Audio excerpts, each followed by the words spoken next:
अल्हम्दुलिल्लाहि रब्बिल आलमीन वस्सलातु वस्सलामु अला ख़ातमिन नबिय्यीन। बंदा नाचिस काशिफ़ मदनी एक मरतबा फिर आपकी खिदमत में हाजिर है और आप देख रहे हैं यूट्यूब चैनल अल्लामा काशिफ़ मदनी को।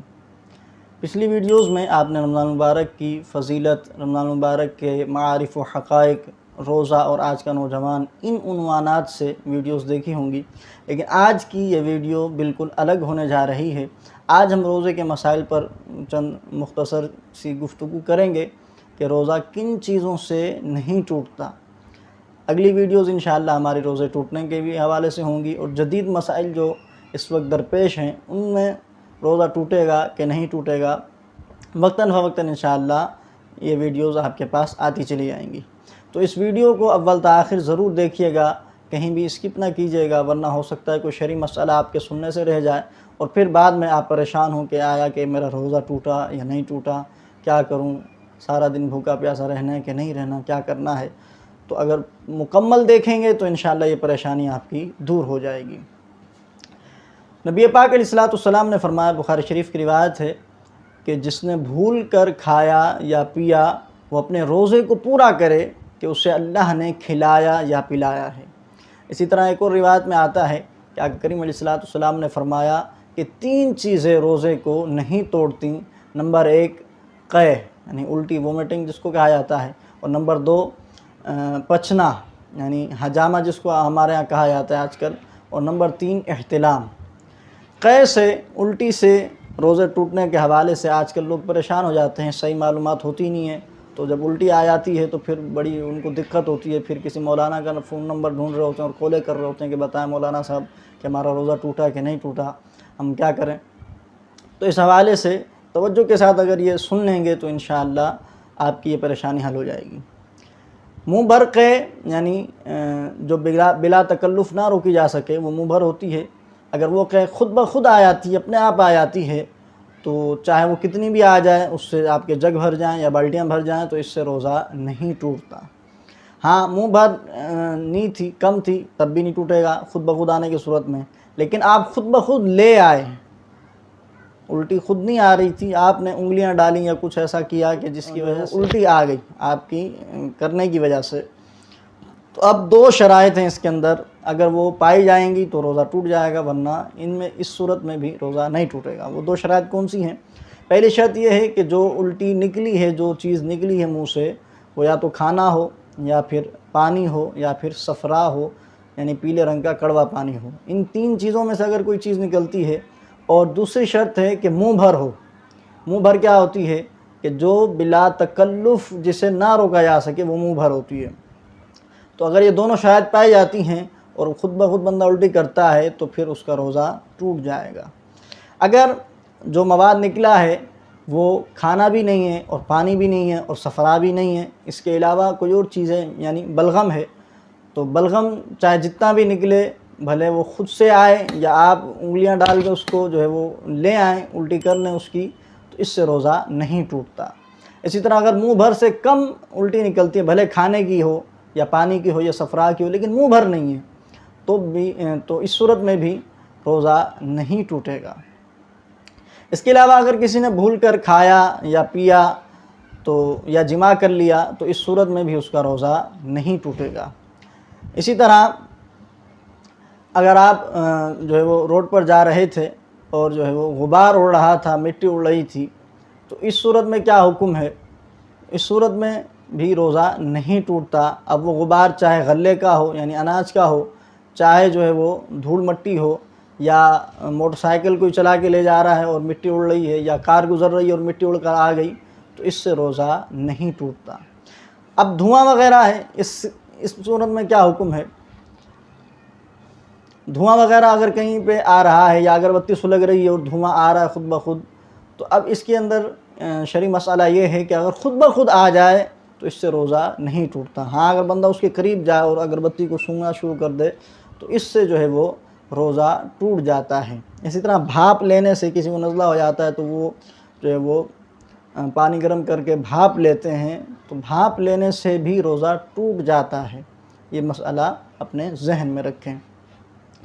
इसी तरह गुस्ल किया किसी ने और गुस्ल करने में जो है वो उसको ठंडक महसूस हुई, जो है वो पहले जो है वो ब्लड प्रेशर लो हो रहा था, तो अब जो है तंदुरुस्त हो गया, बिल्कुल अच्छा हो गया, नहाने की वजह से ठंडक इसको महसूस हो गई। तो इस सूरत में भी रोज़ा नहीं टूटता। इसी तरह किसी ने कुल्ली की और कुल्ली का पानी बाहर निकाल दिया, लेकिन कुछ ना कुछ तरी मुँह के अंदर रह गई। अब होता क्या है कि इल्म ना होने की वजह से लोग क्या करते हैं, बार बार थूकते रहते हैं कि यार हो सकता है रोज़ा ना टूट जाए इससे।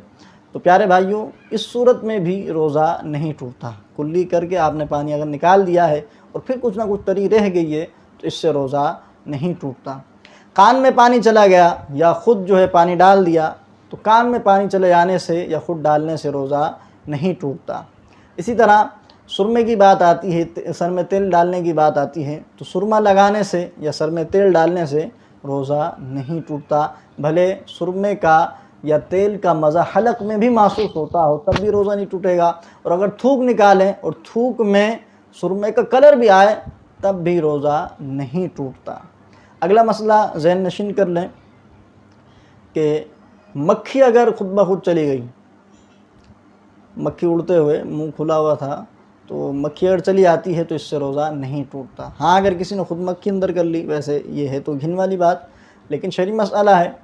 अगर बंदा मक्खी जो है वो हलक से उतार देता है तो इससे रोज़ा टूट जाएगा। अब बलगम आता है, बार बार मुंह में जो है वो थूक जमा हो जाता है, इसका क्या हुक्म है? तो इसका हुक्म ये है कि अगर मुंह में जमा हो जाता है और इसको बंदा निगल लेता है, या बलगम जमा हो जाता है इसको निगल लेता है, तो इससे रोज़ा नहीं टूटता। अगरचे ये काम दुरुस्त नहीं है, घिन वाला काम है, नहीं करना चाहिए, लेकिन अगर वो इस तरह करता है तो इससे रोज़ा नहीं टूटेगा।